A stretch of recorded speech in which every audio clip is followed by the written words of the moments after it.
अम, आज question answer का session है। तो मेरे पास कुछ बहुत पुराने क्वेश्चंस पड़े हुए हैं। एक क्वेश्चन पहले मैं ले लेती हूँ, नहीं तो मैं वो क्वेश्चन भूल जाऊंगी। उसके बाद फिर आप लोगों से आगे बात करेंगे। एक सिस्टर प्रगति, आपका क्वेश्चन है कि वैसे हम इस क्वेश्चन को मूल्यों में ऑलरेडी कई बार डिस्कस कर चुके हैं। मे बी आप अभी नए जुड़े हो इसलिए आपको नहीं पता।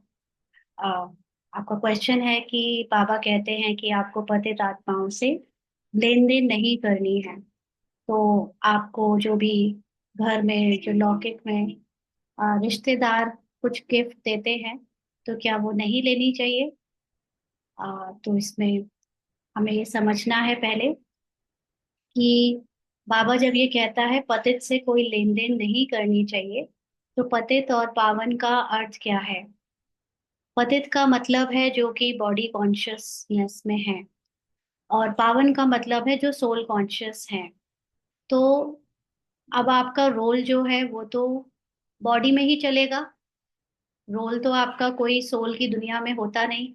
रोल तो बॉडी की दुनिया यानी मनुष्य दुनिया में ही होना है।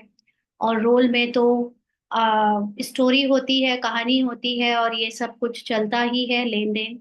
क्योंकि आप समर्पित नहीं हो, या हम में से ज्यादातर लोग समर्पित यानी सेंटर में रहने वाले नहीं हैं, घर गृहस्थी वाले हैं। तो हमारे बीच में लेन देन तो घर गृहस्थी वालों के साथ ही होगी। तो ऐसा हमारे लिए तो पॉसिबल नहीं है। बाबा के समय पर जो लोग सेंटर में रहते थे, यानी बाबा तो उस समय मुरली खास उन्हीं को सुनाता था जो लोग सेंटर में ही रहते थे। घर गृहस्थी वाले तो बहुत कम जुड़े थे। तो उस समय बाबा की मीनिंग ऐसे हो सकती थी कि जो सेंटर में रहने वाले समर्पित अपने घर को छोड़कर आए हैं, वो अब वापस अपने लौकिक घर वालों से कोई भी चीजें ना लें। क्योंकि उनको वो घर वाले जो देंगे, अगर वो लेकर उसे यूज करेंगे तो उनका देह अभिमान बढ़ेगा, उनके अंदर उसकी याद आएगी, या अट्रैक्शन होगी, या अहंकार भी आ सकता है कि मेरे घर वालों ने ये दिया। तो तब बाबा उनके लिए इस तरह से कह सकता था, कहा होगा। लेकिन अभी बाबा के सब तरह के बच्चे हैं, खास तौर से अब जो गृहस्थी वाले हैं, तो उन बच्चों को तो लेन देन घर गृहस्थी वालों से करनी ही पड़ती है। तो उसका मतलब ये है कि आपको जब कोई कुछ भी दे, यानी रोल को जब कोई कुछ भी दे, तो हमेशा बीच में बाबा को लाओ। बाबा ने ये उस निमित्त के द्वारा मुझ तक भेजा है।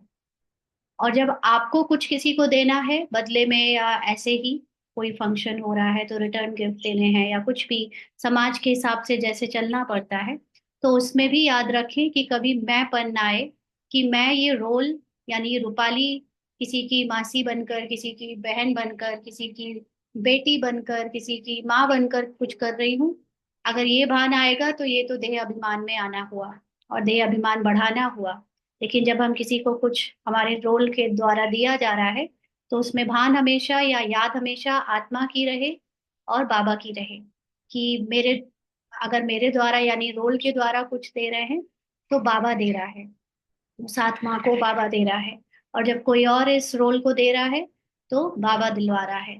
तो दोनों में बाबा याद रहे तो हम आत्माभिमानी और ज्यादा बनते जाएंगे, हमारी आत्मा की प्रैक्टिस और अच्छी होती जाएगी। तो फिर इसको ये नहीं कहेंगे कि पतित के द्वारा आप ले रहे हो। आपकी ये प्रैक्टिस से आप खुद पावन बनते जा रहे हो, आप न्यारे होते जा रहे हो रिश्तों से। ये तो कहानी में ये सब करना पड़ेगा कि लेन देन ये होती रहे। बट हमें, अगर हमें किसी की कोई वस्तु यूज भी करनी पड़ रही है बाय चांस, तो हमें उसका ये भान ना आए कि वो उसकी है, ये बाबा की है। हर चीज में बाबा बाबा रहे, है ना। तो इससे हमारा आत्माभिमानी स्थिति होने में हेल्प मिलेगी। ठीक है। अ, अभी यहाँ से आप लोग जो कोई क्वेश्चन अगर पूछना चाहें तो पूछें, फिर हम एक दो क्वेश्चन और उठाएंगे जो मेरे पास हैं उसमें से। आप अनम्यूट कर सकते हैं। सुजीता बहन, आपने पूछा है हम कमेंट्री चलते फिरते कर सकते हैं, या हम एज हम आसन में करना है? अच्छा, ये आसन में करना है।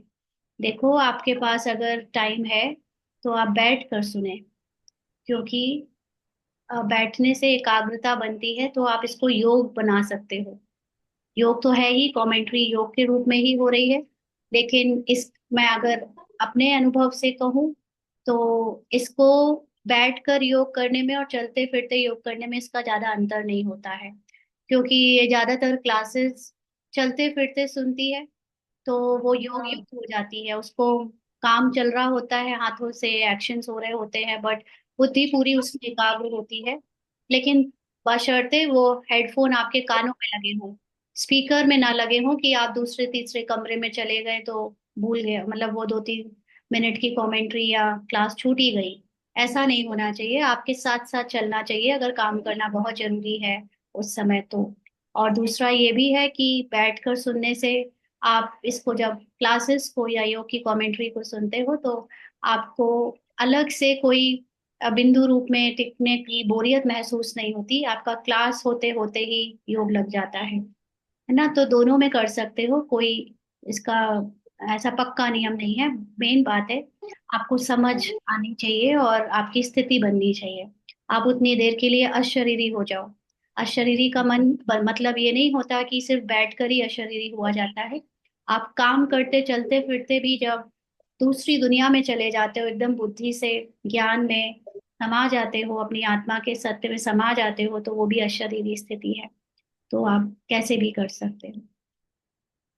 ठीक है। हाँ जी, अभी पूछे और किसी को पूछना है। ओम शांति वृद्धसो। जी। मुझे ये पूछना था कि जैसे आप एक एग्जांपल ले लीजिए कि आप अभी मतलब योग करने बैठे हैं और एक मॉस्किटो आता है और आपके ऊपर बैठ जाता है, तो आप उसको हटा देंगे एकदम से या उसे बैठे रहने देंगे, क्योंकि आपको पता है कि आप एक सोल है और बॉडी नहीं है। तो मतलब आपका क्या मतलब क्या रहेगा कि उस मॉस्किटो का क्या हम्म। रिएक्शन रहेगा ऐसा। हाँ जी, मैं इसका आंसर आपको अंडरस्टैंडिंग के लेवल पे देती हूँ।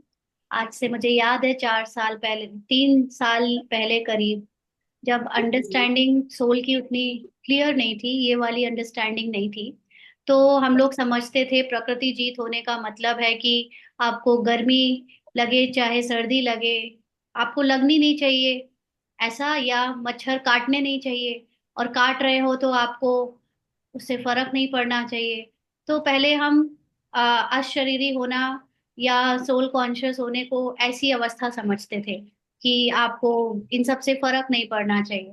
लेकिन अभी एक्चुअली आत्माभिमानी स्थिति या आत्मा का ज्ञान वो सारी अंडरस्टैंडिंग को बदल के रख देता है आपको।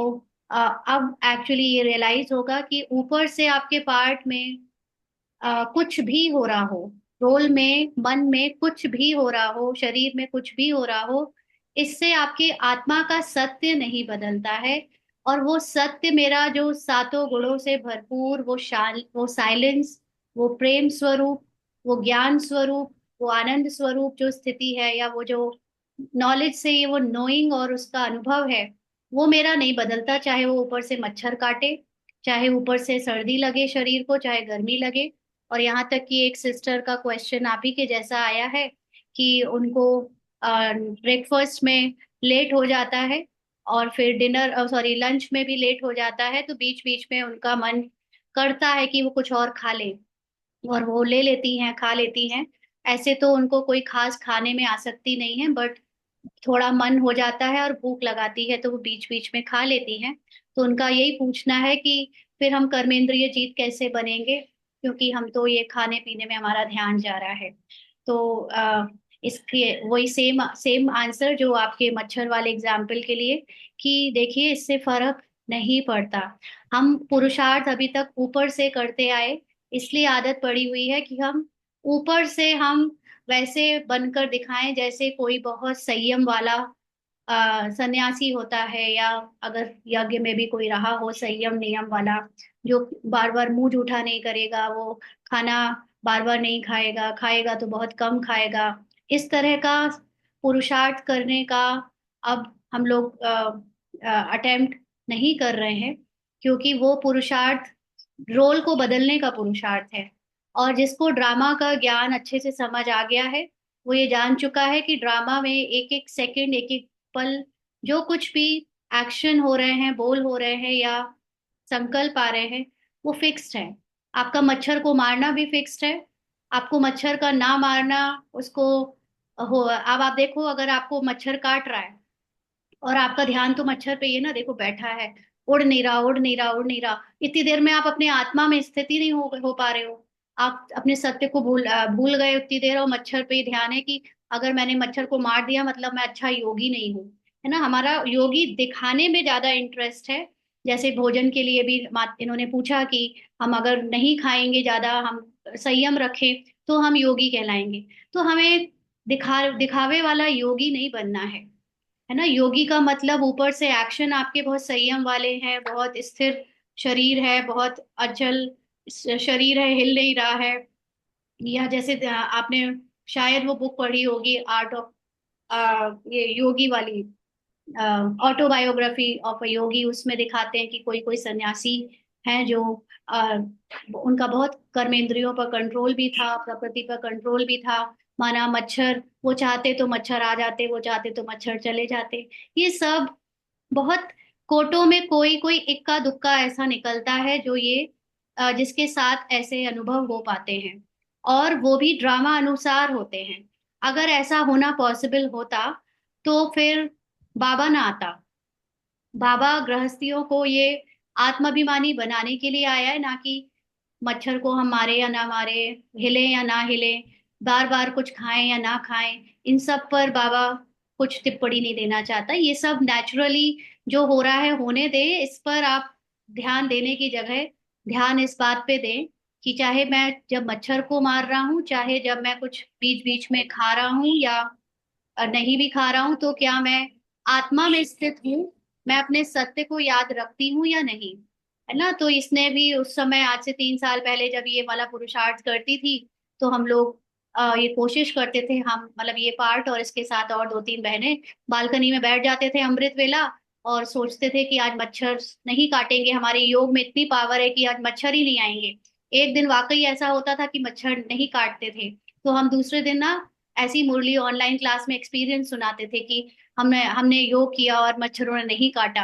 और दूसरे दिन, तीसरे दिन, 4-5 दिन के बाद मच्छर अच्छे से काटने लगते थे, तब कहाँ गया सारा योग।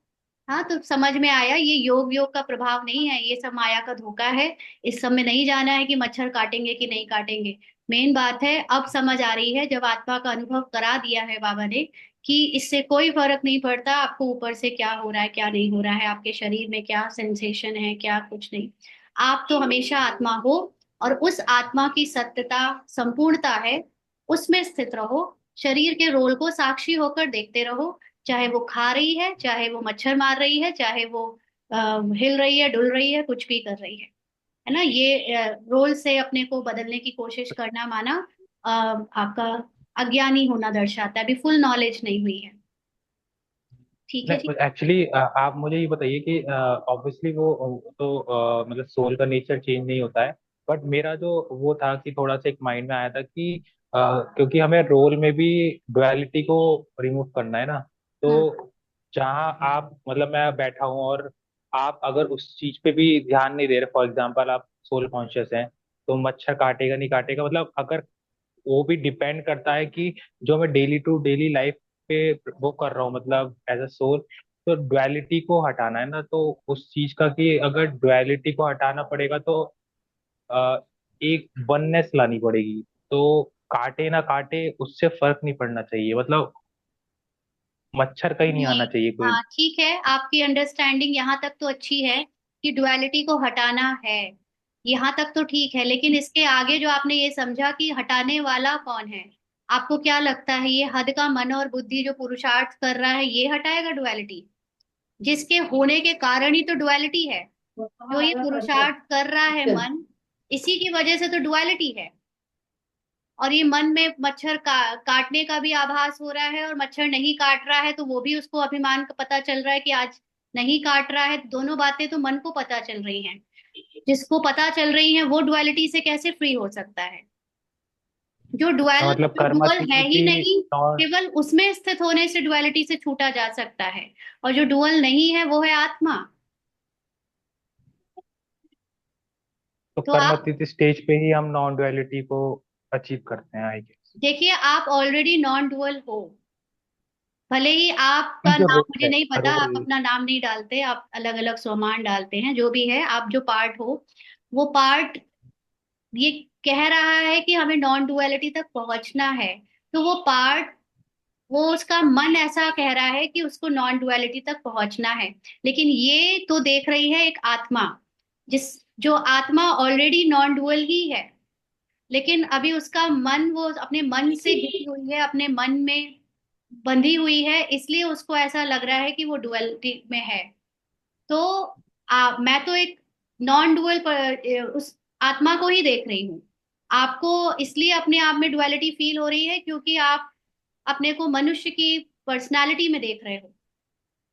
तो डुअलिटी को फिनिश करने के लिए आपको अपने नॉन डुअल ट्रू नेचर में स्थित होना पड़ेगा। और नॉन डुअल ट्रू नेचर कुछ करता नहीं है, सबसे बड़ी बात, कुछ करना नहीं पड़ेगा फिर आपको। आपके रोल हाँ। में बाबा ने जैसे आज साकार मुरली में कहा कि श्याम और सुंदर, आपके अंदर श्याम और सुंदर दोनों का पार्ट भरा है। माना आपके अंदर विचलित होने का पार्ट, रावण का पार्ट भी भरा है, और आपके अंदर शांत रहने का पार्ट भी भरा है। बट आप अभी ये चाहते हो कि ये जो रोल है वो शांत रहने का रोल दिखाए, क्योंकि ये ब्राह्मण ऊपर से ऐसे ही होते हैं, योगी ऐसे ही होते हैं। यही तो दुनिया वालों ने हम लोगों को, और ब्राह्मण जीवन में, बीके जीवन में भी ये गलत चीज हम लोगों ने धारण करी, सीखी, कि आप रोल से सबको दिखाओ कि हम बहुत शांत हैं, हम बहुत बड़े योगी हैं, हम घंटों बैठ लेते हैं, हमारी कर्मेंद्रियां ऐसे वैसे नहीं होती हैं। ये तो आप 80-90% अपने आप को धोखा देकर थोड़ा बहुत चेंज कर सकते हो, थोड़ा नहीं काफी चेंज कर सकते हो। बट वो जो 10% की जो सत्यता है ना, अगर वो आपने ट्रू अपनी सोल कॉन्शियसनेस में टिक कर नहीं कमाई है, तो आपका ये 10% का जो गैप है, ये आपको कभी भी धोखा दे देगा।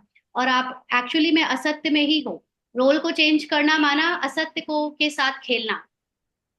और अपने रोल में जो कुछ भी है, चाहे वो मुझे ब्रह्मा बाबा का रोल मिला हो, चाहे वो मुझे रूपाली का रोल मिला हो, चाहे वो किसी अज्ञानी का रोल मिला हो, रोल तो सबके बाहर से अलग अलग और प्री डिटरमाइंड है। मतलब वो पहले से फिक्स्ड है, क्या होगा क्या नहीं होगा, कब मच्छर बैठेगा कब नहीं बैठेगा।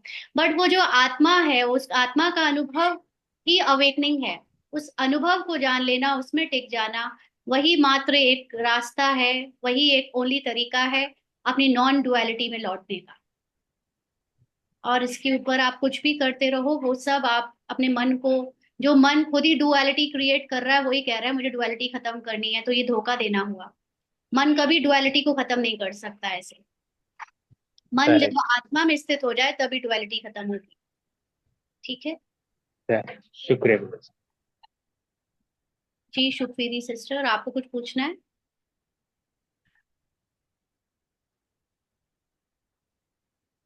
आपने मन म्यूट किया होगा।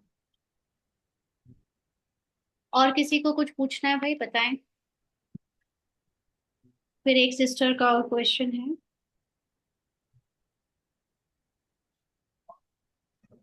ओम शांति दीदी। हाँ जी, आप कौन बोल रहे हैं? दीदी मैं जूही बात कर रही हूँ अहमदाबाद से। जी बताइए। आज मैं फर्स्ट टाइम जुड़ी हूँ। मैं यूट्यूब पे आपकी क्लासेस सुनती रहती हूँ। हम्म। दीदी मेरा ये सवाल है, मतलब आप ये बोल रहे हैं जो हमारे पार्ट में भरा है वो अपने आप होगा, हमें कुछ नहीं करना है। हम्म। तो चाहे वो आत्मा का ही पार्ट हो, जैसे हमें आत्म स्थिति में स्थित रहना है, तो वो भी अपने आप ही होगा। इसका मतलब हमें हम्म। कुछ, हमें कोई पुरुषार्थ मत नहीं करना है, मतलब पुरुषार्थ जैसी कोई चीज नहीं होती है, ऐसा है क्या?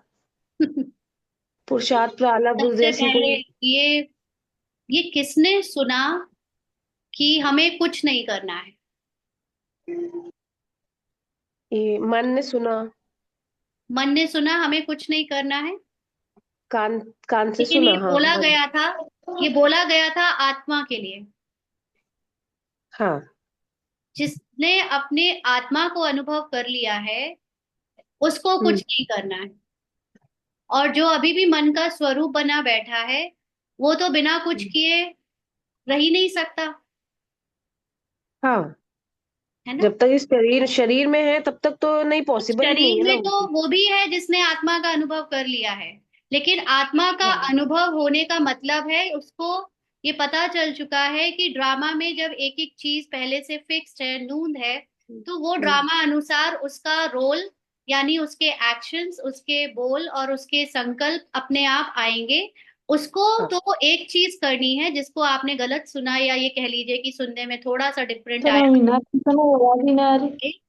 कि आत्मा में पुरुषार्थ कुछ नहीं करना है। पुरुषार्थ होता क्या है पहले तो ये समझना है। पुरुषार्थ क्या हम्म। होता है? आत्मा के स्थिति में टिकना, पुरुष अर्थ, राइट। पुरुष अर्थ पर टिकना। राइट। अब ये पुरुषार्थ कर कौन रहा है? ये तो शरीर से हम करेंगे। हम मतलब कौन? मतलब मैं मैं मैं शरीर। शरीर मैं तो तो जड़, शरीर तो जड़ होता है, पुरुषार्थ कौन कर रहा है? हाँ, पुरुषार्थ तो फिर तो उस हिसाब से आत्मा। देखिए, शरीर, शरीर जड़ होता है, शरीर अकेले कुछ नहीं कर सकता। आत्मा जो संपूर्ण आत्मा है वो भी एक तरह से डोरमेंट है, वो भी कुछ नहीं कर सकती। अब शरीर और आत्मा को जोड़ने वाला कौन है?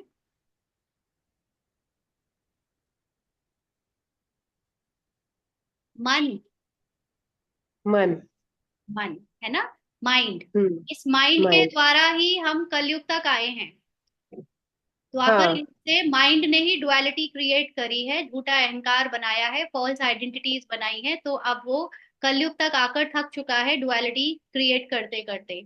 अब क्योंकि ये माइंड आत्मा का ही हिस्सा है, और आत्मा अपने सत्य में है ही संपूर्ण, है ही सतो प्रधान, लेकिन उसके मन ने, अभी माइंड ने उस आत्मा की फैकल्टी होकर भी, जिसको बाबा कहता है कि वो उसकी उसका मंत्री है, लेकिन उसने अपनी फॉल्स आइडेंटिटी ड्रामा अनुसार बनाने के कारण जो आत्मा का ट्रुथ है उससे डिस्टेंस बना ली है।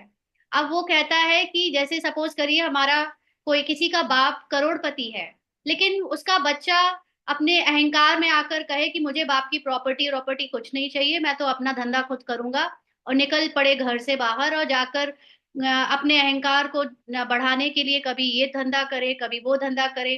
खुद में समर्थी कुछ नहीं है, खुद को अभी कुछ खास ज्यादा आता नहीं है, अपने बाप के अस्तित्व के से अलग उसमें अपनी कोई शक्ति ज्यादा है नहीं, लेकिन अपना अहंकार बनाने के लिए वो बाप से दूर हो गया। अब वो इतना मेहनत करता रहा, लेकिन वो उसका पेट पालना भी मुश्किल पड़ गया। ऐसे करते करते एक दिन वो थक गया। तब उसको, और वो पूरी तरह भूल चुका था अपने बाप को कि उसके पास करोड़ों रुपया है, और अगर मैं चुपचाप अपने बाप की बात मानकर उसमें रह उसके साथ रहता तो आज मेरे पास सब कुछ होता। तब उसको कोई याद दिलाता है, यार तू तो करोड़पति का बच्चा था, तू क्यों इतना भटकता रहा, क्यों झूठे अहंकार के पीछे अपने दुनिया अपनी जिंदगी खराब कर रहा है, चल लौट जा अपने बाप के पास।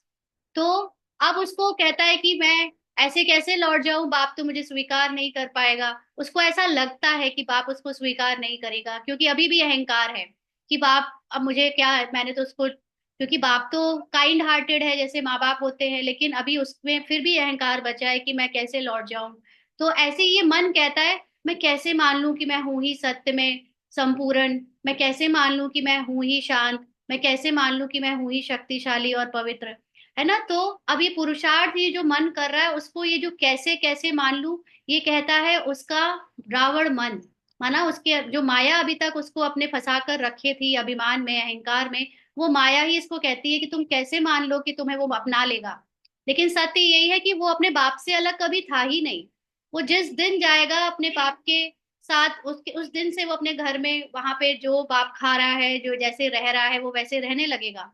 लेकिन ये मन को भी बार बार माया खींचती है, अरे तुझे नहीं रखेगा वो, इतने साल से तू उससे दूर है ना, इतने जन्मों से तूने उसको देखा नहीं, तो वो तुझे अपनाएगी नहीं आत्मा। तो यहाँ पर ये सारी पुरुषार्थ हमारी सिर्फ उसी चीज की हो रही है कि जो आत्मा का सत्य है संपूर्ण, वो ऑलरेडी है ही। बट अब ये मन जब लौटने की कोशिश कर रहा है, आत्मा की संपूर्णता को ज्ञान से अनुभव करने की कोशिश कर रहा है, तो उसमें ये देह भान, जिसमें अभी 2500 वर्ष से मन ने अपनी पहचान बनाकर रखा था, अब वो उसको बार बार लौटने नहीं दे रहा है। तो पुरुषार्थ करने का मतलब है कि ये मन अपने आत्मा के सत्य में स्थित हो जाए, माना बार बार अपने सत्य को रिवाइज करे। माया मन जो उसको कह रही है कि तू तू तू कमजोर है, तू असंपूर्ण है, तू तो अभी बहुत पुरुषार्थ करना है तुझे, वो उसकी ना सुने। तो बाबा यही कहता है कि अभी साक्षी होकर तुम आत्मा के सत्य को जानकर उस सत्य को जियो, और साक्षी होकर ये माया मन तुमसे जो करवाती है, जो कहती है, जो बोलवाती है, उसको बस साक्षी होकर देखते रहो, जज मत करो, इंटरफेयर मत करो कि मैं माया मन को बदल दूं। माया मन कहती है कि तुम गलत हो तो मैं उसको बदलूं। हमें तो अपना सत्य पता है कि मैं हूं ही सातों गुणों से भरपूर। अब माया चाहे जो करती रहे, मैं सिर्फ देखती रहूंगी, क्योंकि ये भी फिक्स्ड है कि ये माया मन का समय अब खत्म होने वाला है। ये रावण का समय अब खत्म होने वाला है। तो समय तो खत्म हो जाएगा, तब तो ये मन लौटा ही हुआ है अपने आत्मा में। लेकिन उसके पहले जिसने अपने को आत्मा में लौटा लिया, उसको बचा हुआ कलयुग या संगम युग में जीवन मुक्ति का अनुभव होगा। और इस जन्म में जो ब्राह्मण जीवन मिला है, वो जीवन मुक्ति के लिए मिला है। जीवन मुक्ति का अनुभव सिर्फ हम अभी कर सकते हैं। सतयुग में या त्रेता युग में जीवन मुक्ति का अनुभव नहीं होगा, क्योंकि वहां शरीर भी जीवन मुक्त होंगे। वहां पे हर कोई जीवन मुक्त होगा, तो थोड़ी ना जीवन मुक्ति का अनुभव होगा। वो तो जब बंधन है चारों तरफ, तब मैं अपने रोल से पूरी मुक्त हो चुकी हूँ। इस भासना को जिसने अभी जीते जी कर लिया एज अ ब्राह्मण, वो जीवन मुक्त है। ठीक है।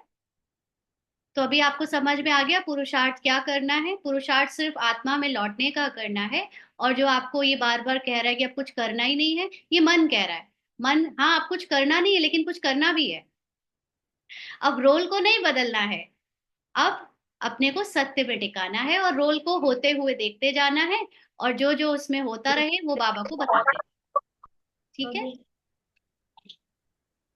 वो सुखवीरी बहन, जी आप दीदी, कहना है, शुक्रिया दीदी। हाँ। ओम शांति दीदी। बताइए। आवाज आ रही है? जी।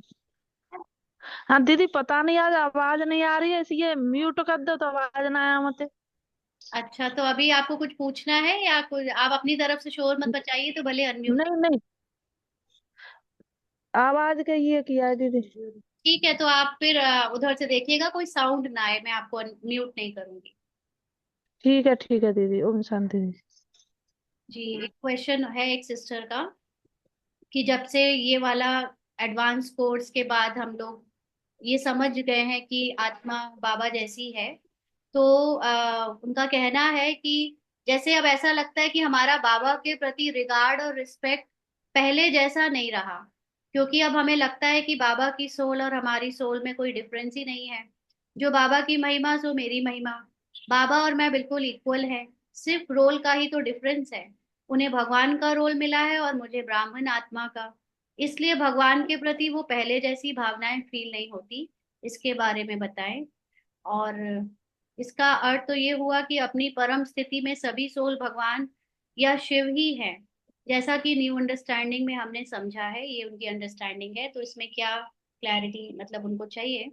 तो ये बात ठीक है, मन में ये बात आती है, बीच में ये फेज आता है जब हमको ये ज्ञान मिलता है कि आत्मा एकदम बाप समान है, आत्मा है ही बाबा की महिमा। जो बाबा की महिमा वो मेरी महिमा। तो उसमें अगेन जो ये पुरुषार्थ करने वाला मन है, उसको जब ये ज्ञान मिलता है उस सुप्रीम की तरफ से, क्योंकि ये ज्ञान देने वाला तो बाबा ही है ना। बाबा, हम आत्मा बाबा के जैसी हैं, तब भी बाबा हमसे सुप्रीम है। उसका कारण ही ये है कि वो ज्ञान देने वाला है, और उसको ये ज्ञान कभी नहीं भूलने वाला। हम आत्माएं तो ये ज्ञान भूल भी जाती है अभी भी, लेकिन बाबा को ये ज्ञान हमेशा रहता है, और वो कभी भी देह भान में नहीं आता। और वो हमेशा हमें ये ज्ञान देता है, इसलिए उसका रिगार्ड और रिस्पेक्ट तो हर हालत में करना ही है। और जिसको ये रिगार्ड और रिस्पेक्ट नहीं आ रहा है, वो है सुखवीरी बहन। मुझे म्यूट करना पड़ेगा आपको, आपकी तरफ से आवाज आ रही है। तो जो ये रिस्पेक्ट और रिगार्ड की कमी का थॉट क्रिएट करने वाला है, वो है माया। वो है मन में जो माया है, वो ये कह रही है कि अच्छा वो तो मेरे जैसा ही है, तो फिर मैं उसकी रिस्पेक्ट रिगार्ड क्यों करूं, उससे वो प्यार नहीं आ रहा। देखो, प्यार हमें पहले जो आपको लगता है कि जो आता था वो इसलिए आता था क्योंकि आप अपने को कमजोर समझते थे, और बाबा ने हमें बचाया बहुत सारी परिस्थितियों से, हमें सहयोग दिया, सहारा दिया, और हमारी इच्छाएं कामनाएं पूरी करी। तो पहले हमें वैसा वाला प्यार आता था। जैसे एक छोटा सा बच्चा होता है ना, जब तो वो अपने माँ पर निर्भर करता है अपनी हर जरूरत के लिए, खाने पीने के लिए, उसको नहलाने के लिए, कपड़े पहनाने के लिए, चढ़ने चलने फिरने के लिए। तो वो प्यार एक बहुत प्यारा प्यार होता है। लेकिन अब वो बच्चा उतना तो हमेशा रह नहीं सकता। वो बच्चा जब बड़ा होता है थोड़ा, तो फिर उसको मम्मी पापा की जरूरत तो रहती है, लेकिन अब वो सेल्फ डिपेंडेंट भी हो गया है। वो अब अपने सारे वो सारे काम खुद भी कर सकता है जो वो पहले पूरी तरह से डिपेंड होकर करता था। तो अभी आ, हाँ ठीक है सुखविरी बहन। तो अभी बात वही है कि अब हम एडवांस लेवल पे आए हैं, तो आत्मा अब जब ये जान चुकी है कि वो अब बाबा के वो काम खुद कर सकती है जो पहले बाबा की हेल्प से करती थी। लेकिन यहाँ पर एक समझ आपको पकड़नी है कि अभी भी हम बाबा के बगैर नहीं कर सकते वो काम। अब भले ही पहले हम बाबा को पकड़ते थे, बाबा की शक्ति समझकर उस काम को करते थे या परिस्थितियों को पार करते थे। अभी हम ये सोचे कि हम बाबा को भूल जाएं और हम इतने बड़े हो गए, हम इतने समझदार हो गए, हम तो कहने लगे कि है ही हमारे अंदर सर्व शक्तियां सर्वगुण। तो आप अगर बाबा को छोड़ दोगे, अब आप करके दिखाओ जरा परिस्थितियां पार, आप नहीं कर पाओगे। अभी भी आप बाबा के बिना कुछ नहीं कर पाओगे। क्यों? क्योंकि आत्मा का अस्तित्व, जो 7 गुण और अष्ट शक्तियों से भरपूर वाला अस्तित्व है, वो बाबा के साथ कंबाइंड होने पर है, बाबा से अलग होने पर नहीं है। और जब आप बाबा के साथ कंबाइंड होकर उस अस्तित्व में टिकते हो, तब आप ऑटोमेटिकली बाबा के साथ ही हो।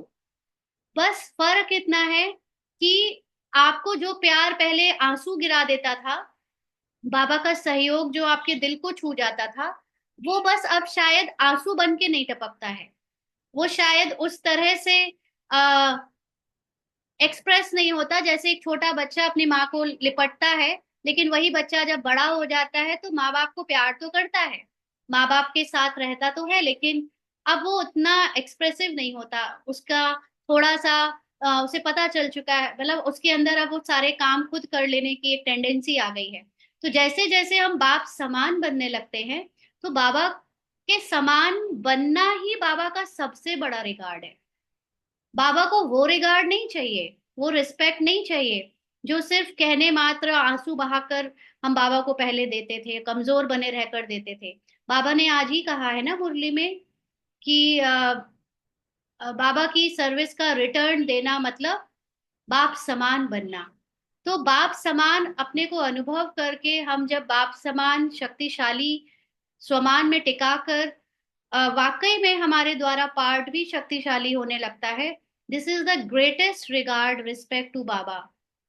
फिर आपका ये हद का मन भले ही आपसे ये कहता रहे कि तुम रिस्पेक्ट नहीं करते, रिगार्ड नहीं करते, बट आप चेकिंग करो कि वाकई में आप रिगार्ड नहीं कर रहे हो, अभी क्या आप बाप समान बने नहीं हो, तब आपका मन ये कह रहा है। क्योंकि हर एक अंडरस्टैंडिंग को बढ़ाने के साथ साथ उसके साथ दूसरी समझ भी मिक्स्ड है। यहाँ पर अपने को बाप समान कहने का मतलब सिर्फ कहना नहीं है, एक्चुअली में अनुभव करना है। तब आप बाबा को सबसे ज्यादा रिस्पेक्ट और रिगार्ड दे रहे हो। लेकिन आप वो रिस्पेक्ट रिगार्ड सिर्फ देना छोड़ दो, बाबा का साथ लेना छोड़ दो, और अपनी भी शक्तियां कुछ है नहीं, और फिर सोचो कि नहीं वो मैं हूं तो बाबा के जैसी संपूर्ण संपन्न, अब बाबा को क्या रिस्पेक्ट देनी है। फिर अभी देखना परिस्थितियां आएंगी तो ऐसी तैसी हो जाएगी। तब तो बाबा को बुलाना ही पड़ेगा, आओ बाबा जल्दी से करवाओ, हम अकेले कुछ नहीं कर सकते। लेकिन जब आप शक्तिशाली बन जाते हो बाप समान, क्योंकि आप बाबा के प्यार में इतना डूबे हुए हो, इतना समाये हुए हो, कभी कभी आपको ऐसा लगेगा कि वो प्यार वो आपको एक्सप्रेस पहले जैसा नहीं हो रहा। अब वो आंसू नहीं आते हैं पहले की तरह। ये अपने अनुभव से बोलती है। अब बाबा की पहले जो आंसू आते थे, पहले जो देह भान था ना, आंसू आना मतलब पहले देह भान होना, मैं और बाबा अलग अलग है, ऐसा फील होता है, तब आंसू बहुत आते हैं। लेकिन बाबा मुझे मिल गया है, मैं बाबा से गले लग रही हूँ, चिपट रही हूँ, बाबा को बुला रही हूँ, बाबा से शक्तियां ले रही हूँ, गुण ले रही हूँ, जब तक हम ये वाला पुरुषार्थ करते हैं तब तक बहुत आंसू आते हैं। लेकिन जब आप बाप समान बनने लगते हो तो आपके इमोशंस, आपकी फीलिंग्स सब न्यूट्रल हो जाती हैं, आप एकदम बहुत पावरफुल स्थिति में आ जाते हो। और पावरफुल स्थिति में फिर आंसू नहीं आते। फिर आपको ऐसे नहीं होता कि मैं कोई घमंड से कह रही हूँ कि मैं बाबा को रिगार्ड नहीं कर रही हूँ क्योंकि मुझे आंसू नहीं आ रहे, या मुझे बाबा को बुलाने में, अब बुलाने की जरूरत नहीं है। अब एक्चुअली बाबा है ही मेरे साथ। पहले हम अपने अनुभव से बताएं तो पहले बाबा को कहते थे बाबा चलो, बाबा आओ, बाबा ये कर दो, बाबा वो कर दो। अभी तो बाबा, बाबा का ज्ञान, बाबा मतलब बाबा की नॉलेज, बाबा के द्वारा सिखाई हुई समझ हर समय अंदर रहती है, कि अभी ये अलग से भी नहीं बोलना पड़ता, बाबा होता ही है साथ में। लेकिन ये वो वाला नहीं है जिसको कल बाबा ने मुरली में कहा था कि कई बच्चे समझते हैं मैं तो, बाबा तो है ही मेरा, तो बाबा तो मतलब हो गया, अब याद क्या करना। ये याद करती है बाबा को हर समय। उसका प्रूफ ये है कि बाबा का जो ज्ञान है उस ज्ञान में ही जीती है, उस ज्ञान का ही स्वरूप बन के जीने की कोशिश हो रही है पूरी, इसलिए ये बाबा के साथ, बाबा की याद में है ही। बट कई बार हम ना ज्ञान अप्लाई करते हैं, ना ज्ञान को याद करते हैं, ना बाबा को अलग से याद करते हैं, ना योग बैठकर करते हैं, और फिर कहते हैं अब तो बाबा है ही मेरे साथ। बाबा बाबा बस मुंह से बोलते रहते हैं। तो बहुत थिन लाइंस हैं अंडरस्टैंडिंग की। ये हमें क्लियर रखनी है कि बाबा के प्रति हमारा रिस्पेक्ट इस वाली अंडरस्टैंडिंग से कम नहीं हुआ है। लेकिन जब हम बाप समान बन रहे हैं, बन गए हैं, ये हमारा फुल फेथ है खुद पर। तो जैसे हम ऑलरेडी, जैसे एक बच्चा जब अपने बाप के बराबर हो जाता है ना, तो आ, अब छोटे में तो वो बच्चा अपने पिताजी को बहुत प्यार करता था, गोदी में बैठ जाता था, लिपट जाता था, तो वो बाप को लगता था बहुत प्यार कर रहा है। लेकिन वही बच्चा अब बड़ा हो गया है, उनके जूते पहनने लगा है, उनके बराबर उनके कोट पैंट या शर्ट सब बराबर ही का करने लगा है। अब वो बच्चा थोड़ी ना अपने बाप की गोदी में बैठ जाएगा जाके। मतलब फिजिकल रूप की बात कर रही हूँ, सूक्ष्म रूप में तो हम बाबा की गोद में हमेशा बैठे हुए हैं। लेकिन फिजिकल रूप में फिर वो इतना अपने पिता को आलिंगन नहीं कर रहा है, इतना चिपट नहीं रहा है, तो क्या वो फील ये करे कि लगता मैं अपने बाप को अब रिस्पेक्ट नहीं देता, रिगार्ड नहीं देता, या बाबा, उसका बाप ऐसे फील करे अब ये बच्चा मुझे प्यार नहीं करता, उसको घमंड आ गया है? नहीं।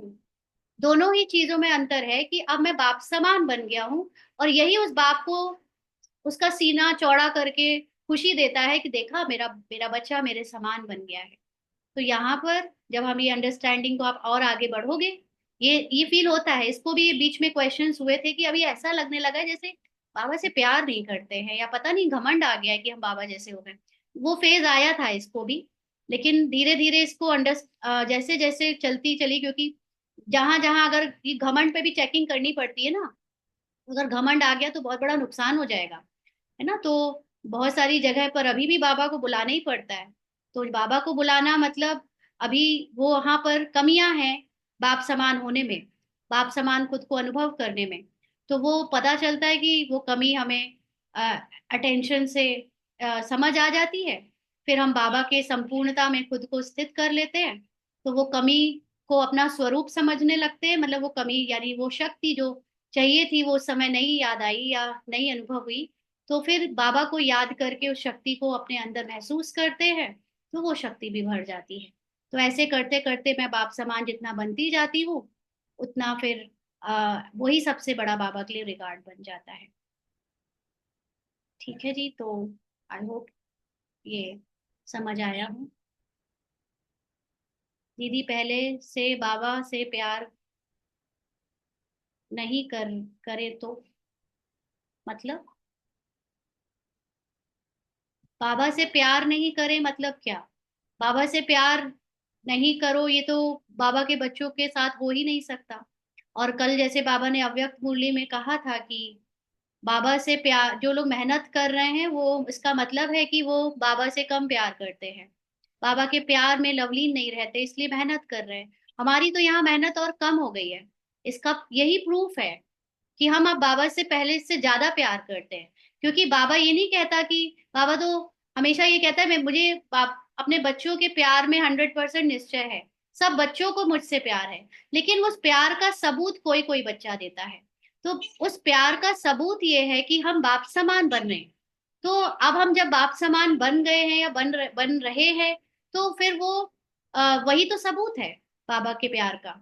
अब कोई अलग से जरूरी नहीं ना कि हम आंसू ही बहाएं या हम उस तरह से पहले जैसी बातें करें जो पहले करते थे। बताया तो इतनी देर से, और क्या बता रहे कि बच्चों जैसा व्यवहार उस तरह से नहीं करेंगे। अब हम बड़े हो गए हैं, बाबा ने आज ही कहा वानप्रस्थ हो गए और गुड्डा गुड़िया का खेल खेले तो कैसा चलेगा। हाँ, गुड्डा गुड़िया के खेल में वो बचपन में हम लोग होते थे ना, तो एक गुड़िया एक गुड्डे को शादी कराते थे, अपने सारे सहेलियों को बुला लेते थे, मोहल्ले के सब बच्चों को बुला लेते थे और फिर खाना बनवाते थे अपनी मम्मी से। सबको आज खाना परसना, हमारी गुड्डा गुड़िया की शादी है, मोहल्ले के लड़के की लड़के लड़के से गुड्डे से और हमारी गुड़िया की। हाँ, तो फिर रोने भी लगते थे, विदाई हो रही है, रो रो सब लोग रो। तो अब वो वाला नहीं है ना। अब आप अंडरस्टैंडिंग, आप समझदार हो गए हो, आप पुरुषार्थ को अब समझदारी से आगे बढ़ा रहे हो, और उसमें आप ऑलरेडी प्यार में लवलीन हो ही बाबा के। तब तो मेहनत कम हो गई है, तब तो रिजल्ट्स दिख रहे हैं, स्व परिवर्तन हो रहा है। पहले तो परिवर्तन करते थे तो फिर वापस उसी तरफ चले जाते थे। अभी तो परिवर्तन होता हुआ परमानेंट। अभी एक्चुअली परिवर्तन की अब चिंता भी नहीं। अब तो अपनी सत्य को जानते हैं कि कुछ परिवर्तन करने को है ही नहीं। आत्मा तो है ही सत्य में अपनी संपूर्ण स्थिति में सतो प्रधान। बाकी रोल में जो परिवर्तन होना है वो ड्रामा अनुसार मेरी सत्यता में टिकने से अपने आप हो जाएगा। तो रोल में जो होना होगा वो होएगा। अभी चिंता मुझे सिर्फ मेरे सत्य की है। ठीक है, बिल्कुल। अब बाबा ऐसा लगता है हर वक्त साथ है।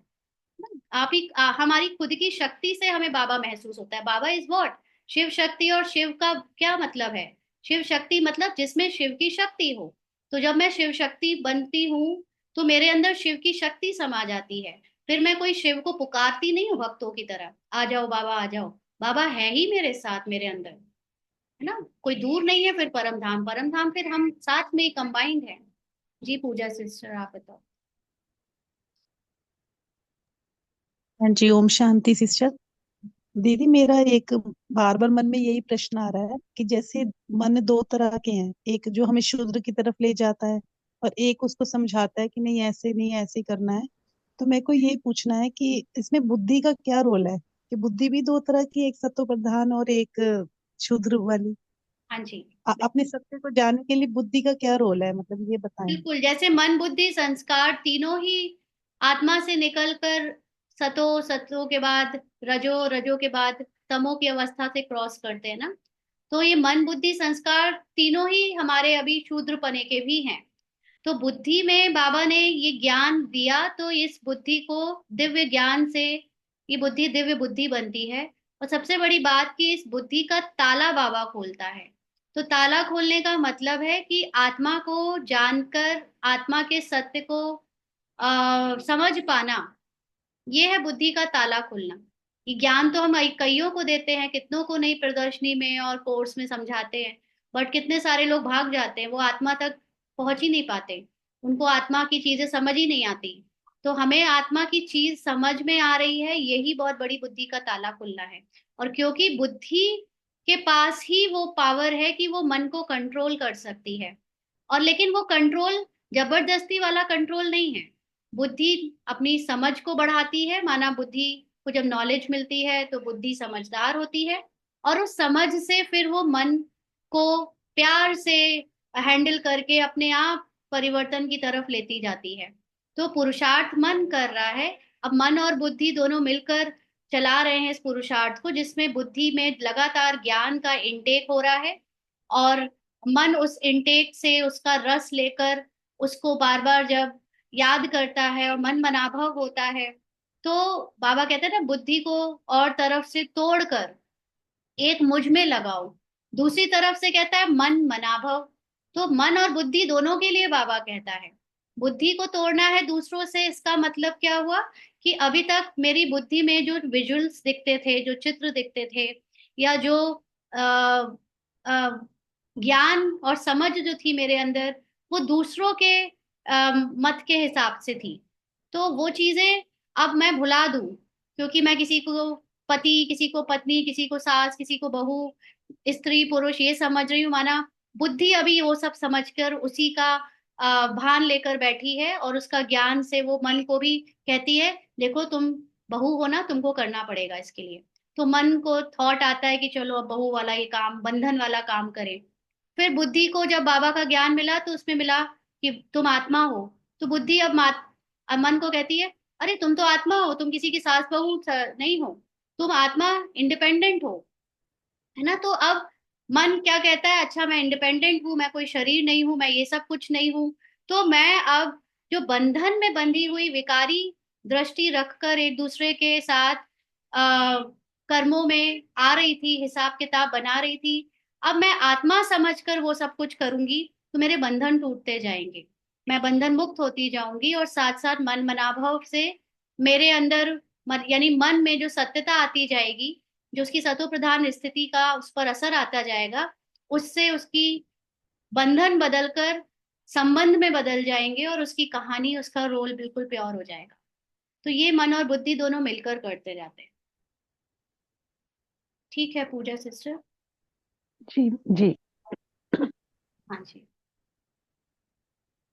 और किसी को पूछना है? अभी मुझे व्हाट्सएप पे किसी ने क्वेश्चन पूछा है, आप अपना नाम बताएंगे, आपका इंट्रोडक्शन शरीर का देंगे प्लीज। आप क्लास में है या नहीं?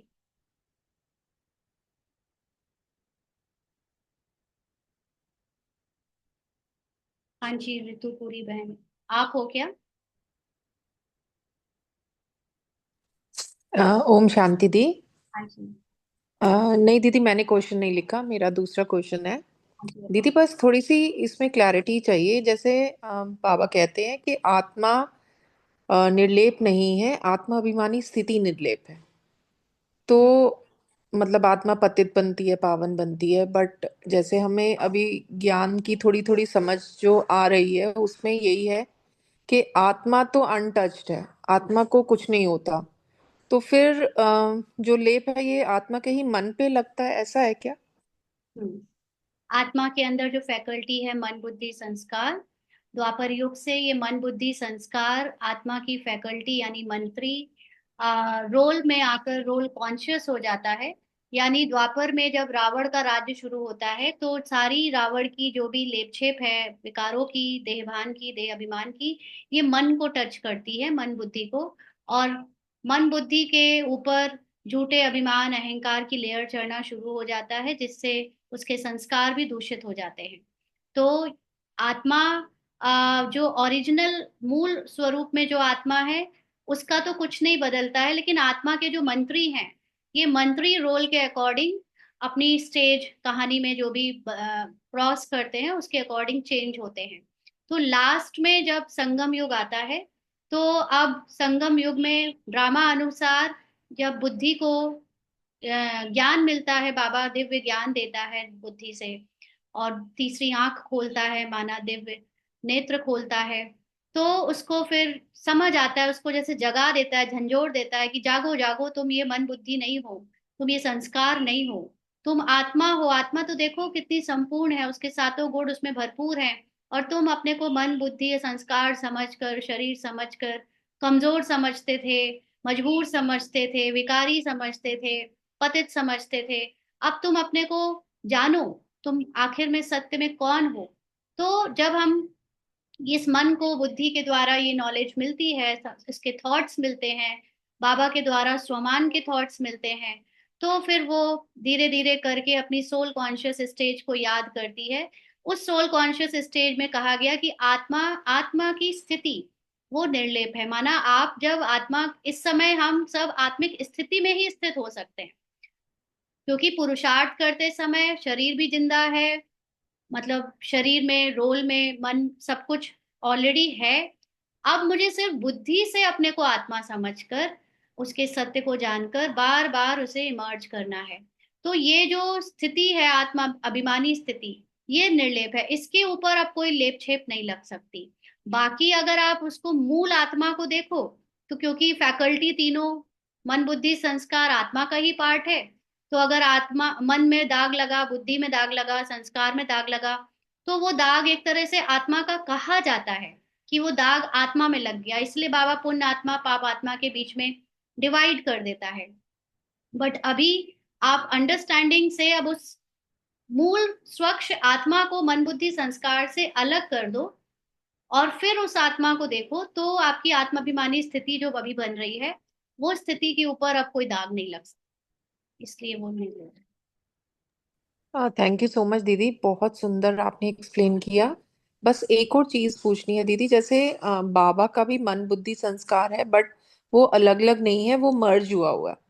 तो जब हम बाप समान बनने की बात करते हैं तो इसका मतलब हमारा भी मन बुद्धि संस्कार सब मर्ज हो जाएगा, अलग उसकी आइडेंटिटी नहीं रहेगी, ऐसा होगा क्या? अभी ये जो मन बार बार आत्मा को याद करते करते सतो प्रधान हो जाएगा, उसकी मतलब बुद्धि भी संस्कार भी, तो फिर अलग से उसका अस्तित्व की कोई जरूरत ही नहीं है, वो वापस अपने घर लौट जाएगा। दिस इज कॉल्ड घर लौटना। दिस इज, इसी को बाबा कहता है कि अब घर जाना है। तो घर किसको जाना है वापस? मन को अपनी आत्मा में वापस जाना है। अभी ये मन आत्मा से अलग पहचान बनाकर, अलग अलग आइडेंटिटी बनाकर जी रहा था। अब यही मन पुरुषार्थ कर रहा है वापस घर जाने का, माना सोल के साइलेंस में, प्योरिटी में लौट जाने का। दिस इज कॉल्ड अब घर जाना है। थैंक यू सो मच दीदी, थैंक यू सो मच, शुक्रिया बाबा। जी, क्या पूछ रहे हैं पूजा सिस्टर? बुद्धि ही ज्ञान समझती है, वो ही मन को समझाती है। और ऑब्वियसली आप, बुद्धि का काम क्या है? बुद्धि का काम है समझदारी, विवेक। और ये हमारे जितने भी कर्म होते हैं वो जिस मन से होते हैं, उस मन को कौन समझाता है? बुद्धि तो समझाती है। फॉर एग्जाम्पल, आपका मन अभी स्वीट खाने का कर रहा है और आपको डायबिटीज हो रखी है, तो आपका विवेक ही तो आपसे कहता है नहीं नहीं मत खाओ, अभी तुम्हारी डायबिटीज 300 पार हो चुकी है। तो बुद्धि गाइड करती है मन को बाहर चीज में, लेकिन कई बार मन बुद्धि की सुनता है, कई बार मन बुद्धि की नहीं सुनता है। इस समय हम, जितना हम दिव्य बुद्धि की सुनेंगे, उतना हम ज्ञान युक्त रहेंगे, स्वमान में रहेंगे। जितना हम रावण यानी माया बुद्धि की सुनेंगे, माया बुद्धि मतलब परमत या मनमत की सुनेंगे, उतना हम देह भान में रहेंगे, परेशान रहेंगे, है ना? ठीक है जी। और किसी को कुछ पूछना है, क्वेश्चन है?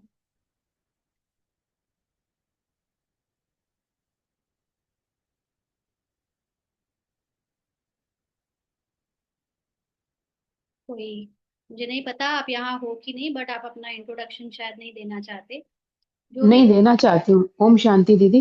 हाँ जी, आप ही। मेरा, हाँ जी, मैंने ही क्वेश्चन नाइन पूछा था स्टार आपसे ये वो। आपका नंबर है? हाँ जी, हाँ जी, 95825009। हाँ जी, मैं अपना इंट्रोडक्शन देना चाह, ऐसी कोई बात नहीं है। मेरा नाम शरीर का नाम वर्षा है, और मैंने जी फर्स्ट वर्षा टाइम आपका सिस्टर, मुझे। आपका क्वेश्चन तो हो गया ना? हाँ जी, हाँ जी, पर आप पूछ रहे थे ना कि किसने व्हाट्सएप पे क्वेश्चन नहीं, ये पूछा है। वो वाला नहीं है, एक और अभी मेरे पास दूसरा आया है जिसमें नाम नहीं हाँ जी, लिखा है, डिवाइन स्टार लिखा है, नंबर सिर्फ है। और फर्स्ट टाइम एक मैसेज आया है अभी अचानक से, क्योंकि यहाँ नहीं आया सामने क्वेश्चन, इसलिए मैं हाँ जी, थोड़ा सा आश्चर्य कर रही हूँ, क्योंकि सामने भी लिख सकते थे आप क्वेश्चन, जिन्होंने भी लिखा है, बट व्हाट्सएप पे भेजा हाँ है जी। इस समय, तो मैं पूछ रही हूँ। अच्छा, बाकी एक आपका क्वेश्चन नाम? और मैं पूछना चाहती थी। हम्म, हाँ जी, पूछ सकती हूँ दीदी? बताइए। दीदी, जैसे पहले हम चलते थे ना ज्ञान में, तो हमें बहुत ये सेवा का भाव रहता था कि कोई भी मिले तो उसको बाबा का परिचय दे। मतलब हम पकड़ पकड़ के लोगों को ज्ञान सुनाने की कोशिश करते थे कि कोई मिला है तो इसको छोड़ना नहीं है। मतलब हम्म, बहुत उमंग रहता था मन में और बहुत भावना थी उसके बारे में। लेकिन जब से अब ये नया ज्ञान सुना है ना, तो हमें, हमारी इच्छा ही नहीं होती हम किसी को कुछ जबरदस्ती सुनाए या कुछ। बस अपने ही उसमें लगे रहते हैं कि मैं आत्मा, ये भी आत्मा। मतलब ये हमें अच्छा लगता है, हमें अब मन ही नहीं करता हमारा कि हम किसी को कुछ सुनाए या कुछ आगे बढ़ बढ़ के जैसे पहले करते थे। तो ये हम्म, काफी चेंजेस अपने अपने में महसूस किए हैं, ड्रास्टिक, मतलब बहुत बड़े बड़े चेंजेस हमारे अंदर आए हैं। हम्म। तो उसके बारे में पूछना था कि अब वो सेवा का पता नहीं क्यों अब मन ही नहीं करता कि हम ये किसी आपका को जबरदस्ती प्रमोशन हो गया सुनाए। है। अच्छा। प्रमोशन हम्म। का मतलब है now you are move to bigger level of service. आप अभी ऊंची सर्विस सेवा के लिए ट्रांसफर हो चुके हो, और वो ऊंची सेवा है स्व परिवर्तन की सेवा। अभी तक हाँ जी, जितने भी सेवाएं जो हमने की, हम इसको भी यही क्वेश्चन आ रहा है, अभी तक 2-3 दिन तक थोड़ा रहा, आज भी अभी सेंटर में बुलाया गया था सभी भाई बहनों को कि शिवरात्रि की मीटिंग है और स्थूल सेवाओं के लिए या वहां पर वाचा सेवा ज्यादा से ज्यादा जो होती है, आके सब लोग अपना अपना रोल या प्ले करो, या जो भी दीदी को ऑफर कर सकते हैं हेल्प सेवाओं के लिए वो हम्म करें। तो इसको यही था कि लास्ट ईयर तक तो जो प्रोसेशन था, जो यात्रा थी, उसमें गए थे। इस साल हम्म वो चीज, वो भाव नहीं आ रहे हैं। और जो आपने कहा वो हम हमारे पार्ट में भी रहा। पहले बहुत भटके हैं, मतलब भटकना इन द सेंस सेवा के लिए, पर्चे बांटना, गली गली घर घर जाकर, ये सब बहुत किया है। तो देहभान तो नहीं है, देह अभिमान तो अब टूट चुका है, क्योंकि ये सब कर चुके हैं, आज भी कर सकते हैं, लेकिन अब वो अंदर से पहले जो संकल्प, क्योंकि वही सेवा पहले पता थी और कोई सेवा पता भी नहीं थी, लगता था वही एक सेवा है, वही करनी होती थी तो करते थे। अभी एक्चुअली बाबा से ये रूरिहान में होता है कि now you are move to another level, जहां पर आप मूल सेवा कर रहे हो, जहां आप अपने सत्य को जानने के बाद अपने सत्य में टिकने से जो वाइब्रेशन फैला रहे हो, ये उस सेवा से बड़ी सेवा है। अभी भी अगर वो मौका बाबा को देना होगा, या कोई अगर ऑफर करेगा कि आपको कोई सेवा स्थूल में करनी है, बाबा ने ड्रामा में कोई नूल डाली होगी, तो वो हो जाएगी। अब लेकिन अलग से संकल्प मैंपन लाकर सोचना नहीं होता है कि मैं जाऊं फिर वहां पे बताऊं और फिर राय दूं कि दीदी ये सेवा सेवा करें कि वो सेवा करें। पहले इसके पार्ट में बहुत प्लानिंग थी, बहुत प्लानिंग, अपनी तरफ से दीदी को बताना, सजेशन देना, और उसमें बहुत सारे मतभेद मनभेद भी होते थे। उनका अपना होता था कि उनको, जैसे आज भी बाबा ने कहा ना कि निर्माण और निर्माण बन के ही सेवा करो, और मान की कामना ना रखो, निमित्त भाव हो। तो वो सारी चीजों के टकराव होते थे उस समय, भले ही निमित्त भाव इसके पार्ट में था बट सामने से थोड़ा होता था। बट अब ऐसा लगता है कि अब इस सब में जाने की जरूरत ही नहीं है, कर ली वो सारी पेपर पास, वो क्रॉस कर लिए। अभी वो वाली सेवा करने के लिए ऑलरेडी बहुत सारे बाबा के बच्चे हैं, बांटने के लिए और स्थूल और वाचा सेवा करने के लिए। और अभी जिनके अंदर ये कामना भी है कि उनको थोड़ा नाम मान शान हो जाए, तो लेट देम डू दैट, उनको कर लेने दो, उनको संतुष्टता मिलनी चाहिए। क्योंकि इसके मतलब ये अपने अनुभव से ही आपको शेयर कर रही है कि इसके जब सेवाओं में कहीं जाना होता था तो इसको ये हाईलाइट हो जाती थी, तो दूसरों को पसंद नहीं आता था। तो अब इसके मन में तो यही संकल्प आता है कि अब now everybody has their right, अब वो अपने आप को प्रदर्शन कर ले, क्योंकि अब इसको कुछ नहीं चाहिए, क्योंकि ये सेवा ने इतना संतुष्ट कर दिया है। और अपने सत्य को जान लेने से अभी इतनी अंतर्मुखता आ गई है कि अब बाह्य मुक्ता की सेवा में कोई खास इंटरेस्ट नहीं रह गया, ना उसके संकल्प आते हैं। तो ड्रामा अनुसार ही नहीं आ रहे होंगे, है ना? तो पढ़ना और पढ़ाना है, राइट है, लेकिन सबसे पहले तो खुद को पढ़ना और पढ़ाना है, खुद को तैयार करना है। साथ साथ ड्रामा में अगर होएगा तो आपको बाबा बुलाएगा, संकल्प देगा, भेज देगा जहां जाना है। हम मैं क्यों बने, मैं पन में आकर संकल्प क्यों करें कि मुझे जाना है, मुझे ये रोल में प्ले करना है। मैं तो आत्मा में स्थित हूँ, मुझे तो बाबा की याद में रहना है, ये श्रीमत है। बाकी सेवा तो बाबा अपने आप कराता है, जहां जिसकी जरूरत होती है वो निमित्त अपने आप भेज देता है। तो चाहे वो मुझे निमित्त बनाएगा या किसी को भी बनाएगा, वहां मैं, वहां ये पार्ट, ये रोल, ये शरीर अपने आप पहुंच जाएगा। मुझे तो सिर्फ अपने सत्य को याद करने का अभी पुरुषार्थ करना है, और यही सबसे बड़ी मेरे लिए अभी सेवा है। दीदी फिर एक बात है कि जब बाबा बोलते हैं कि जो चांस लेते हैं वो चांसलर बनते हैं, वो थोड़ा क्लियर कीजिए ना। बिल्कुल, जो चांस लेते हैं, माना आपको जब तक आत्मा का अनुभव होने का एक्सपीरियंस नहीं हुआ है, आपको ये सारी सेवाओं में जरूर जाना चाहिए। अब इसके पार्ट में बाबा ये वाली सेवाएं करा रहा है, इसलिए ये घर बैठ गई है थोड़ा। और अभी तक जब तक ये सेवा नहीं थी तो वो वाली सेवा इसने करी। तो आप लोग जो अभी सिर्फ ज्ञान ले रहे हो लेकिन देने के ऑप्शन नहीं मिल रहे हैं, वो वाली सेवा के ऑप्शन नहीं है, तो आप जरूर जाओ, जाना चाहिए, क्योंकि हेल्पिंग हैंड बनो।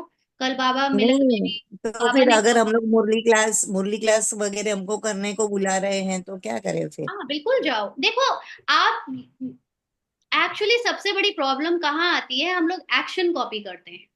अब आप इसने अपना एक्सपीरियंस सुनाया, तो आपने इसके अनुभव को नहीं समझा, इसकी आंतरिक स्थिति को नहीं समझा। आपने बस सोचा कि क्योंकि इसने अपने एक्शंस में बाहर की सेवा, इस तरह की सेवा बंद कर दी, तो हम इनको कॉपी करें क्या? ऐसा नहीं होता। ब्रह्मा बाबा को भी इसी तरह कॉपी करके धोखा देना हुआ। है ना, कि ब्रह्मा बाबा ऊपर से 2 बजे जाग रहे हैं, ऊपर से वो चाय नहीं पी रहे हैं, ऊपर से वो एक ही पूड़ी या पराठा खा रहे हैं, तो हम भी वही करें। बाबा की स्थिति को कॉपी करो। अभी आप इस स्थिति को कॉपी करो, आत्माभिमानी स्थिति को लाओ। जब आपकी आत्माभिमानी स्थिति हो जाएगी तो ऑटोमेटिकली आपके रोल में जो परिवर्तन आएगा वो आप साक्षी होकर देखो। ये नहीं कि आपने स्थिति पे तो ध्यान नहीं दिया और ऊपर से जो ये एक्शन इसने चेंज इसके हुए हैं क्योंकि इसकी स्थिति कुछ अलग है आपसे, तो वो आप उसके ऊपर से एक्शन अपने भी चेंज कर दो। यही तो सबसे बड़ा धोखा है ना। आप अगर हो ही उस स्थिति में जिसमें अभी ये है तो आपको ये पूछने की जरूरत नहीं पड़ेगी। वो स्थिति को कॉपी करने के लिए जब तक आपको ऊपर से पुरुषार्थ करना पड़ रहा है वो करो, उसको नहीं छोड़ो। नहीं तो बहुत बड़ा एक मेजर डिफरेंस आ जाएगा आपके मन में हलचल का। तो वो वाली सेवाएं बिल्कुल करनी है, सब करें। लेकिन जिस बहन ने पूछा ये उसको आंसर था, सबको आंसर नहीं है वो ना। उस बहन को ऐसा लग रहा है क्योंकि उसकी स्थिति हो सकता है इस स्थिति से मैच करती हो। लेकिन सब लोग बोलने लगे कि वो हम भी नहीं करेंगे क्या, हम भी, ऐसा नहीं है। आप लोग पहले अंदर का तो चेक करो, हमारे अंदर और उसके अंदर में क्या अंतर है ना। ठीक है जी। नहीं तो जैसे दादियां तो अर्ध तक सेवाओं में जाती थी, बाहर जाती थी। दादियां नहीं जाती थी, दादियों को ड्रामा भेजता था। आप इस बात को क्यों नहीं समझते, ड्रामा नहीं तो फिर हम लोग भी अभी तो बताओ। वैसे ले सकते हैं तो ना कि हम आप, लोग को भी ड्रामा भेज रहा है। हाँ तो आप करो ना, आपको किसने मना किया। नहीं नहीं, मना करने की बात नहीं है, मैं जस्ट पूछ रही हूँ क्लैरिटी देखो के लिए। किसी के बाहर जाकर सेवा कर लेने से और घर में बैठकर रहने से आप ऊंचे या नीचे नहीं हो जाते। ड्रामा का रोल जिसका, जिसको जो संकल्प दे रहा है, जिससे एक्शंस जो करा रहा है, जो भी पार्ट प्ले करवा रहा है, वो ड्रामा करा रहा है ना। तो आपको ड्रामा में अभी सेवा मिली है, इसने बोला ना कि अभी मीटिंग में नहीं गई जैसे, क्योंकि इसको कोई ऐसा प्लानिंग नहीं आ रही है कि हमें किसी तरह की प्लानिंग में मैं उनको बताऊं कि ये करना है। अगर उनको मेरा सहयोग, जैसे इस पार्ट का सहयोग चाहिए होगा, वो बताएंगी तो ये जरूर करेगी। लेकिन पहले जैसे इसको प्लानिंग ही आती थी, दीदी ऐसा नहीं वैसा करते हैं, ऐसे नहीं वैसे प्रोग्राम करते हैं। इसको बाबा ने एक सेंटर दिया हुआ था, उसका एक तरह से इंचार्ज जैसा बनाया हुआ था। तो ये प्लानिंग बुद्धि इसकी चलती रहती थी, प्रोग्राम्स डिसाइड करती थी, प्लानिंग करती थी, सेवा के लिए सब करती थी। अभी वो कुछ भी नहीं आ रहा, अभी बिल्कुल ब्लैंक है माइंड। तो जबरदस्ती कैसे क्रिएट कर सकती है। ड्रामा में अभी नहीं आना लिखा है तो मैं उसी में ही आराम से बैठी हूँ बाबा के साथ, विष्णु बनकर, मिंचू बनकर, विष्णु बनकर। हाँ जी राजेश देवी जी। मुरलीधरन भाई आप बताएं, बस ये हाँ लास्ट हाँ जी। क्वेश्चन होगा, फिर हाँ हम हाँ क्लास करेंगे। जी। बाबा बोलते हैं मुझे याद करो, आत्मा समझ मुझे याद करो, ऐसा कहते हैं ना। तो उसमें एक्चुअली क्या करना रहता मैं एक्चुअली क्या करना है, अभी आप क्या है? करते हैं। एक्चुअली वो बोल रहे हैं कि अपने को आत्मा समझ मुझे याद करो, हाँ जी। मतलब याद क्या करना है? आ, देखिए, याद क्या करना है, बाबा क्या है, आपको पहले बाबा के बारे में जो पता है। हाँ बाबा जो हाँ हाँ अशरीरी है, जो नॉन फिजिकल आइडेंटिटी है, जिसका कोई एग्जिस्टेंस नहीं है फिजिकल, लेकिन वो अपने निराकारी स्वरूप में सर्वशक्तिवान है, जो संपूर्ण गुण से भरपूर है, गुणों का सागर है, और जो पतित पावन है, जिसके अंदर कंप्लीट नॉलेज है।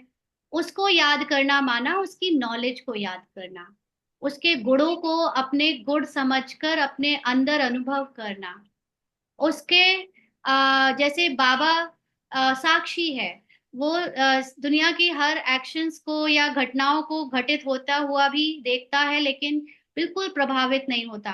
तो ऐसे ही जब मैं पूरे दिन में ये रोल का एक्शन या टॉकी बनकर मूवमेंट में आती हूँ, बोलती हूँ, या मन में जो संकल्प चलते हैं, मुझे हर पल बस ये देखना है कि ये मैं अपने आप को ये मूवमेंट करने वाली, बोलने वाली, चलाने वाली शरीर नहीं हूँ, रोल नहीं हूँ, मन नहीं हूँ।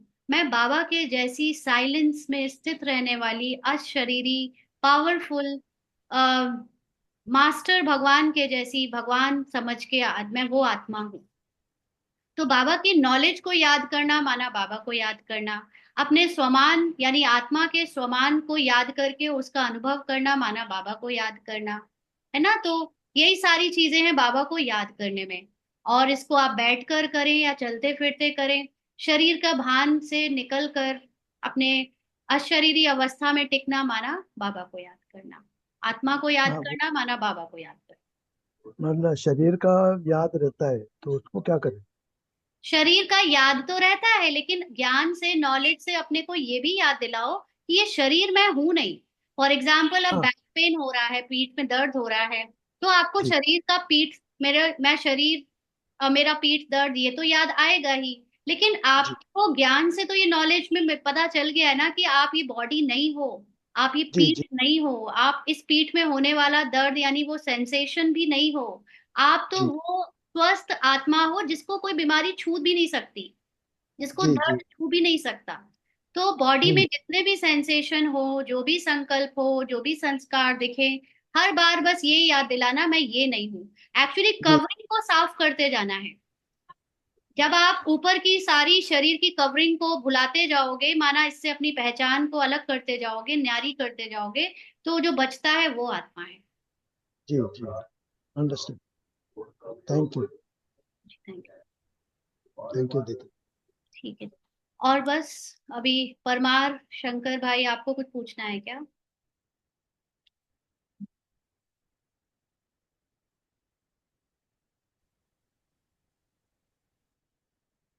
चलिए, तो आज इतना ही अब कर पाएंगे, और फिर नेक्स्ट संडे मिलेंगे क्वेश्चन आंसर्स के लिए। बाकी अव्यक्त मूल्यांकन तो कल से करेंगे। Thank you. ओम शांति।